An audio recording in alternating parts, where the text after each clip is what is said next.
מימון ישיר פיצחה מודל שאני מוריד את הכובע, אנשים לא כל כך מודעים לזה, אני אתן לך את הסיפור של הרכב. הם פיצחו מודל של רכב יד שנייה. הבנקים, כשהיית בא לבנק, אם נניח היום הלך 2025, ואומר, תשמע, אני רוצה לשעבד רכב 2021, הבנק לא נותן לך. ואז מה שקורה, למה הוא לא נותן לך הבנק? כי רכב שומש, עזוב אותי, בלגן, ביטוחים, עניינים. מימון ישיר נכנסה למשחק. היא נכנסה לאט, והגיעה למצב שבו הם פיצחו את השיטה. תקשיב מה פיצחו את השיטה. מגרשי המכוניות, שאתה ניסית פעם לתת הלוואה למגרש מכוניות?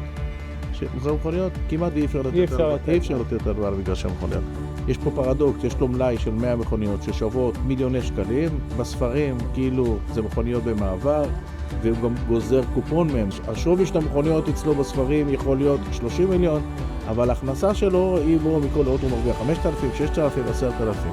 היא הפכה את הסוכני מכוניות לסוכני מחירות שלה. סוכני ביטוח שלה. לגמרי. עכשיו, איך אני עליתי את זה? פעם לפני 10 שנים נכנסתי לאיזשהו מגרש, אמרתי לו, תשמע, אני רוצה אוטו יד שנייה לקנות. הוא אומר לי, בוא נתן לך הלוואה. ב-20 שניות הוא הייתה החלטת אשראי. הם מזהים כל הזמן את המגמות.